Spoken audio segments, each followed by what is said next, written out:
महलों के छुपे राज। जहां सोने जैसे महलों की दीवारें खामोश हैं, वहां हर खिड़की के पीछे एक अनकही सच्चाई छिपी है। राजमाता का मौन, प्रताप का साहस और बहन की कैद, ये सब उस एक श्राप का हिस्सा है जिसने पूरे राज्य की तकदीर बदल दी। हर दीप, हर परछाई एक ही कहानी कहती है, सत्य छिप सकता है, मिट नहीं सकता। सुनहरी दीवारें, ऊंचे दरवाजे, हाथियों की मूर्तियां, सब कुछ राजसी वैभव की कहानी कहते थे। पर उस वैभव के पीछे छिपा था एक ऐसा राज जिसे सिर्फ एक स्त्री जानती थी, राजमाता वैदेही। वो खिड़की के पास खड़ी थी, कंधों पर सुनहरी चादर, आंखों में दूर का क्षितिज। चेहरे पर तेज था, पर भीतर एक चुप्पी थी, जैसे कोई ऐसा डर जिसे वो बरसों से छिपा रही हो। महल में आज उल्लास था। राजकुमार प्रताप अब युवावस्था में था और उसके विवाह की तैयारियां जोरों पर थीं। राजा, रानियां, पुजारी सब व्यस्त थे। राजदरबार में उत्सव जैसा माहौल था।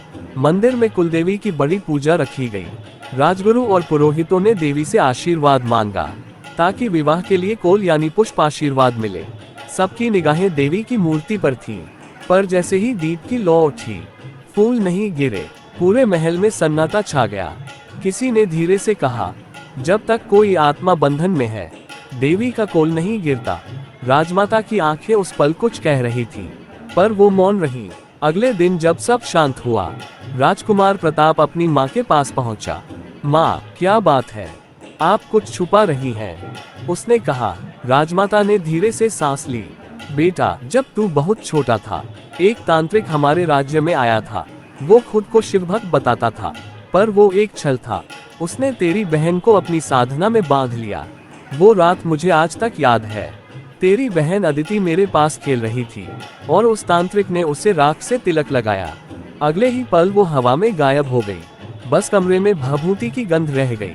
प्रताप सन रह गया। और आपने राजा को बताया? राजमाता ने कहा, हाँ, पर उस रात जब राजा ने उसे रोकना चाहा, वो हमारे द्वार से गायब हो गया।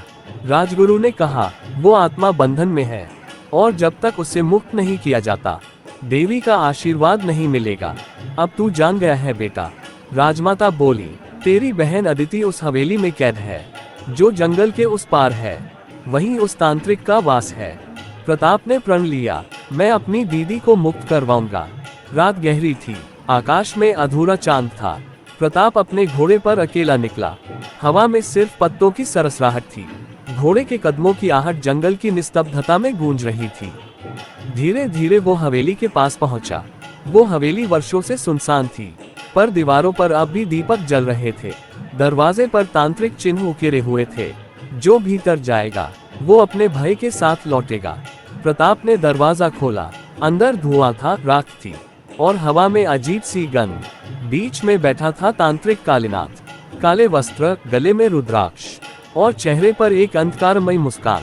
स्वागत है राजकुमार, वो बोला। तू अपने रक्त को ढूंढने आया है, पर वह तेरी नहीं, मेरी साधना है। प्रताप ने तलवार खींची। अगर तेरे तंत्र में मेरा रक्त है, तो मेरे वार से ही तेरा अंत होगा। कालीनाथ हंसा। उसने मंत्र पढ़ा। दीवारें कांपने लगी, दीपक बुझ गए। अंधेरे में एक आकृति उभरने लगी। वही थी राजकुमारी अदिति। उसका चेहरा सफेद, आंखें खाली और कलाइयों पर राख जमी हुई। उसकी आवाज फुसफुसाई, भाई लौट जाओ। प्रताप की आंखों से आंसू बहने लगे। नहीं दीदी, मैं तुम्हें घर ले जाने आया हूँ। कालीनाथ ने अग्नि का चक्र उठाया। वो अब मेरी साधना है। प्रताप ने अपनी तलवार से वार किया। दोनों की शक्तियां टकराईं। कमरा कांप उठा। राजकुमारी की आवाज फिर गूंजी, भाई उस दीप को जलाओ जो माँ ने मेरे जन्म पर जलाया था। प्रताप ने देखा, एक कोने में टूटा दीप पड़ा था। उसने अपनी उंगली से रक्त टपकाया। दीप की बाती को छुआ। दीप जल उठा। जैसे ही लौ उठी, पूरी हवेली रोशनी से भर गई।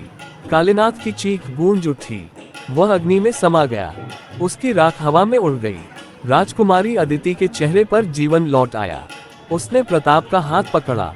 माँ से कहना उनकी प्रार्थना सुनी गई। प्रताप ने बहन को बाहों में भर लिया और दोनों हवेली के बाहर निकले। सूरज की पहली किरण उन पर पड़ी, जैसे देवी का आशीर्वाद मिल गया हो। सुबह जब वे महल पहुंचे, कुलदेवी की मूर्ति के ऊपर से पुष्प अपने आप झर पड़े।